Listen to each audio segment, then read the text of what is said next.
you name it, we search them. And we basically rebuild those programs so that we can say, hey, Trevor, if you earned 50,000 points on JetBlue last year and you're flying from Gainesville all the time, what are your rewards worth versus me, where I might fly out of Orlando, has a different value. So it gets kind of confusing, but we're trying to make it as easy as possible for the user to basically come on, link their accounts, tell us what they like, basically 3 questions, and we know almost everything we have to know, and then make our recommendations, find you either the right cards or the best way to use your current cards, and you can set goals like free travel, free gift cards, free electronics, you name it. You can go in and say, this is what I want, and we'll help you get there. So we launched about 6 weeks ago at TechCrunch, actually, and we've had some really good feedback so far. We've signed up a few thousand people just in the last month, and we've got great feedback from them. Everyone is super pumped about a product like this. It seems like we've hit a pretty good hole in the market. And it's a pain point for most people because if you go on right now, you have to do a bunch of research, go on each individual issuer site, and figure out how you're going to use your rewards when you're ready to take that travel. And the biggest question we get is like, hey, I'm taking this trip in 3 months, what do I do? And we're like, I can't calculate it manually, that's why we built this, so you've got to use this to figure it out. But I get that question a bunch. This is our team right now. Myself, and I was at Sharp Spring prior to this. Alex, who's our CTO, was previously at American Express and Ultimate Software. Tim's our creative director. He's actually based out of Los Angeles. And then Sam does our credit card research and reads all the terms and conditions all day. He was previously at ADT. So we compete with a few different guys in different perspectives. So like when we're going out and marketing, we compete against all the blog sites. We compete against everyone that's looking to get eyeballs about teaching people the right credit cards to use. So if you think of like NerdWallet, The Points Guy, Card Hub, etc., we indirectly compete with those guys for site traffic. And then in terms of reward management and personal finance, we compete with both spectrums because people currently use a Mint.com or they use a Personal Capital or a Level Money or something like that. Or you just use your bank's online accounts, it's up to you. But on the other end, there are sites that just manage your rewards, but again, no one combines the two or actually finds you the value between your spending and your rewards. And it seems logical, except it's really complex, so it makes sense why no one's actually done it yet. And that's it. Quick little run through about what we do. Thanks. Thank you. That was like perfect timing. That was like 6 minutes on the money. Great. Okay, I have a question. I'm kidding. Yeah. So after you were on the TV20, I actually went and was going to sign up and whatnot, and I didn't fully understand. So I have to give you my bank account first, and I have to connect my bank account? Mm-hmm. Can you explain to me why? Yeah, so we look at your actual spending over the past year to figure out the best way for you to spend. I mean, it's not us, like me personally, going through and looking at everyone's individual transactions, but we have to figure out a way to personalize it to you, and the best way is to use real data. So you would look at all my credit card payments, and then you would know which credit cards I'm using, and then you link all those together? So we look at the cards you're using, and then we look at where you shop. So we'd see like Target, Walmart, Sam's Club, whatever it is, and how much you spent at each place and when you spent it. And we'll go and look at each card and say, okay, this card offers 5 times the points on groceries, for example. And so we'll calculate a reward value based on where you actually shopped, when you made all those purchases, but we look at all the weird terms and conditions and all the interesting ways that you can earn on all the different cards. And then you give me feedback to say you need to shop at Publix on Mondays or Tuesdays or something like that? So yeah, sort of. So that's what we're launching soon is we'll be able to go back and say, hey, you took 30 Uber trips last month and you used your city card, but if you would have used your Capital one, you would have got 20% back in rewards. Or you have a Target Red card and every time you go to Target, you're not using that card. And so we're giving that actionable feedback soon. Right now we show you, this is the purchase you made, here's the rewards you earned on that card, here's what you could have earned on a different card in your wallet. And we'll recommend credit cards for you based on where you actually shop. And also there's different interest rates for each credit card. American Express is very generous with me, but Capital One is not. Yeah. So, you know, now I'm changing my spending habits. to direct all of those charges to American Express as opposed to. Yeah, we're not a tool for people that hold a balance at the end of the day. At least not yet. Eventually, we'd like to get into that space where we can figure out if you're holding a balance, what cards it should be on, or if you can switch a card and get 0% for X amount of time. When we go under the assumption that people pay off their bills in full, so it cuts out the market in half.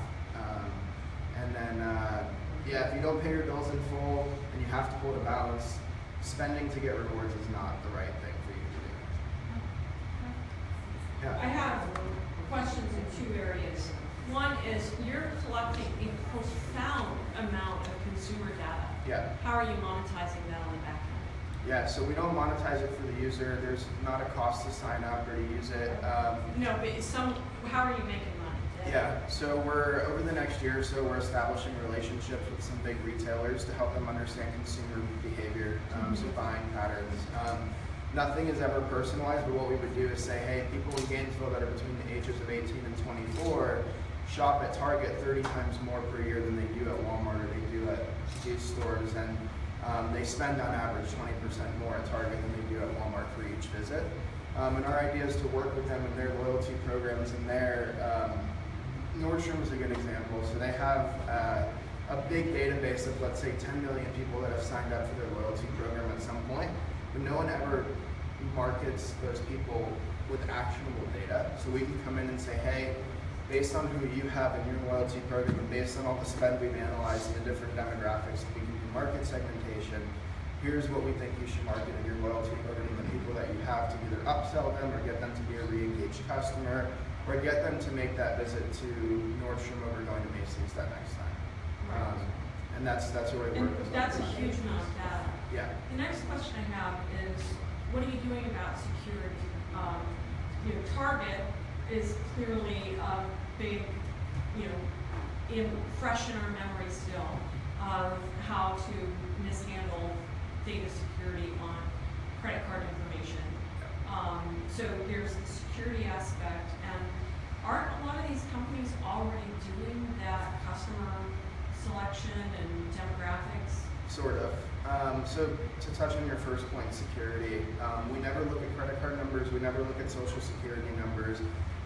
You sign into your bank online just like if, through us, just like if you're going to AmericanExpress.com, and we only have read access to bank accounts, so we can't move money, we can't transfer funds anywhere. We can only see the line-by-line transactions and they come back directly from the banks. Half the banks require a second level of security, so they'll send you a PIN number to your phone or an email. Everything lives under layers and layers of compliance security. It's the same level of security that the banks actually use. And that's all we get. Once we get your username and password for the first time, we actually drop off your password and use a token to communicate with the banks. So that's never stored anywhere. And because we don't have credit card numbers or social security numbers, no one's ever going to get access to your bank account number or anything like that and be able to make purchases. So can you extend this to become a credit rating agency? Because there are, like SoFi is a big finance company that's now looking at people's social media profiles to determine their creditworthiness rather than using the FICO score, which is proprietary to the Fair Isaac company. So yeah, it's a trend of people trying to figure out are you ways going to be able to sell this as a credit monitoring or? Maybe at some point, if we did anything, it would probably be targeted offers that you're pre-approved for in-app without having to do a credit check. So we can look at your income versus your spending and look at where you shop and rebuild a model based on all different factors that are not credit related at some point. I mean, we're talking way down the road. I think the bigger thing for us is an enterprise analytics application to work To with the vendors. Correct. To the vendors, to the credit card issuers, and figure out, where wallet spend is going, and all of that. What was your second question?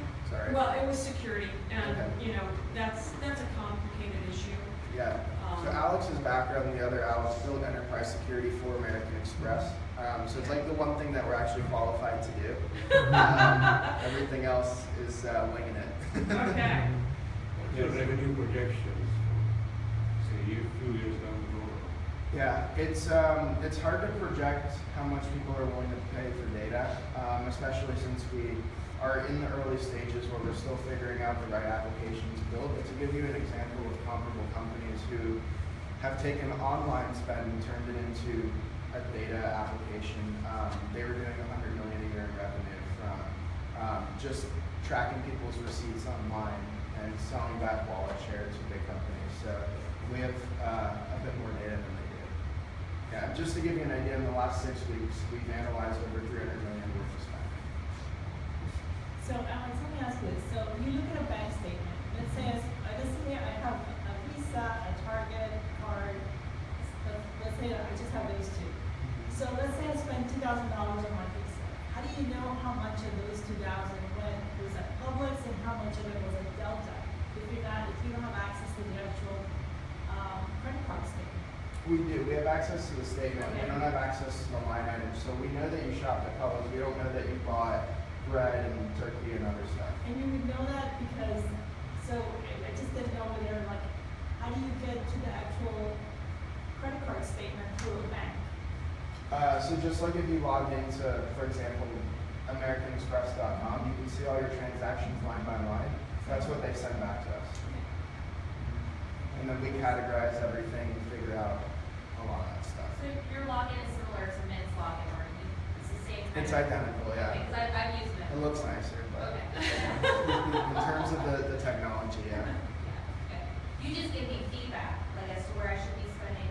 Mint doesn't do that, they sometimes have gone over if I sell like a ledger, they'll give me pretty graphs and, Yeah. data and stuff like that, but they're not gonna really give me a lot of recommendations as to how and where I should spend the money with what card. And that's what you guys do. Yeah, Mint's an aggregator for financial accounts, and they're great at what they do, and that's why. So a lot of people are trying to build a better version of Mint. It seems to be a trend that they're coming out with personal finance tools, and they're like, Mint sucks, it's old, we're gonna build something new. And yeah, I mean, Mint's not pretty and it's not super modern, but it like does the job. So I don't think design is gonna get someone to switch from being sticky with Mint and having all their accounts to going and switching over to someone new just because, oh, you're showing me this sort of generic artificial score that I'm not hitting, which is what a lot of people are trying to do. The difference between us and them is that we're a completely different application that's focused on rewards first and then money management second. So the idea is to bring people in with the idea of I can get free travel, I can get all this stuff based on my spend, and then once they're in, oh look, it replaces Mint. Yeah, I love that. Alex, why don't you try to monetize like Mint did with affiliate marketing? Like, I hate affiliate marketing, so Okay. American Express has actually reached out to see if we wanted to become direct partners with them, and I told them no for now. I don't want to have an advertising disclosure in the app when we're supposed to be like an unbiased recommendation. I think for a lot of companies it creates moral hazard because they're thinking of ways to monetize, and that is the #1 way for like a personal finance tool to monetize. Sure. Is Yeah, getting you have offers. a profound amount of data. Yeah. Yeah, the data is more interesting to us than monetizing our users. I think at some point we can do direct partnerships with, like, let's say you want to save for a car, or save for, I don't know, just something, and you want to put $2,000 away. Well, maybe we can pre-approve you for a checking account or like some account that offers interest and move that money over for you automatically. But to just say, apply for this card, and switch all these accounts, it's, I don't like getting offers shoved in my face, and I don't want to, do it to other people. Okay. What about business accounts and just, because I have a couple of business credit cards and. Yeah, you can sync them up right now. We hadn't supported them in the beginning. We're working on sort of supporting them. It's tough because a lot of business purchases have to be on those cards. So for example, like I put everything in our business American Airlines card, and I don't optimize my reward simply because I'm not reimbursing myself through the company on personal cards. It's a lot easier for me to just use that card. And that's the same way for a lot of people, is they have to put purchases on those cards. Either it's a company policy or some other thing where they have to use that business card, and we haven't yet figured out a good way of saying, I have to use this card, don't offer me a recommendation, but you can sync it up and see those purchases. And what do you see users saving for? Do you, I mean, has anybody hit like their travel goals that you know of? We launch it this week, Yeah. so we'll see. Okay. I think, you know, it'll be interesting, and I can show you what it looks like in terms of what's being launched. And just end of next week, we start rolling it out privately to see people's feedback. But it's all flight focused right now, so you can go in and say, I'm taking a flight in 6 months. How many rewards do I need to get there? And what do I have? So you can link up your loyalty accounts as well. And then we'll say, based on your past spending, you'll be here in 6 months, or it's going to take you 3 months, and you have to spend this amount per month to actually get there. And it'll be interesting to see that what people set up and link and track over time. The idea for us is to be more passive. It's not something that I think someone would log into 5 times a week. Maybe once a week to check their spending or get recommendations, but it's a passive app. It's supposed to provide value with sending you an email once a week saying, here's where you missed out this week, here's what you should do next week, and here's what's in your accounts. And I think that user experience is a lot better than trying to force someone to log in a ton of times every week. Right. I have a couple of questions. Yeah. Where did the name Birch come from? Wow, it's been 2 name changes. So it used to be Rewardify when we were in the business plan competition at UF the first year they had it. And I hated that name. What was it? Rewardify. Says it all. Yeah. I don't know, I didn't like the name, so we switched it to Swipe, and then I didn't like that name either. And we went back and forth for like 6 weeks trying to figure out what name we wanted to change to. We bought a few domain names and we were like, nope, we don't like these either. I wanted something that was like techy and modern, but also sort of like organic and natural. And tree names and plant names are very common in the fintech world, so like acorns and mint and yeah, so lending tree, so Birch. So if a card really wanted me to open an account, do you know the offers that they send to people's houses, like get the new card and it's, you know, 20 more thousand points or something like that if you open it and send it to you Not like right that? now, no. We can only see what's available online through their sites. Yeah, that's another interesting piece is like if you get an offer in the mail, but at the same time, like we don't care if you apply through us. We'd rather you just go apply directly to the site because our revenue model has nothing to do with the affiliate fee. So if you get an offer in the mail and it's 20,000 more than what we're showing you, and that's the best part, then go and apply through there. It doesn't impact us. Question. So what's been your approach to marketing? Like, what's it taking you time in terms of time and resources to go out and find users to sign up for you? The biggest thing I think when we're this early, having just launched about a month and a half ago, is finding free PR that is willing to write an article about what you're doing, or maybe they're writing an article about something in the space that you're doing. In our case, a lot of the times it's like what credit cards are best for travel, and I absolutely hate articles that are clickbait and they're very generic, but they will sometimes link to your site and say, I don't know, Birch did a study and found blah, blah, blah, blah, and that drives traffic. But the biggest thing for us is people that do reviews on tech, so like Lifehacker featured us, that was pretty big. Product Hunt, someone threw us up there the first day when we weren't ready to go on Product Hunt. And then TechCrunch as well. Those sites that have millions of followers and they have thousands of people reading their articles daily are the #1 way, I think, to get exposure. It's a lot cheaper than doing your own marketing. Yeah, that's been the best way so far as organic PR. It's tough to get into though. Are you using SharpSpring? No. It's not for A, startups, and B, even individual companies. I mean, it's a direct marketing agency play. It would be too expensive for us to use. I use HubSpot actually. So what can the community do what can we do for you? How would you Yeah, sign up if you like it, share it. That's probably the biggest thing is getting feedback and seeing what we're missing. And we know a lot of the pieces that we're missing right now that we're working on building. It just takes time with one engineer. And So, yeah, just feedback. We have a little chat bubble right in the app. If you see something and you're like, this is terrible, like tell us this is terrible, and like what you would want to see differently. And that's what we're working on building over the next year. Is we're actually raising a seed round of funding, bigger than our past seed round, to focus solely on product growth and customer acquisition. But it comes first to building out the product to be really sticky and shareable, and provide a lot of value right in the beginning.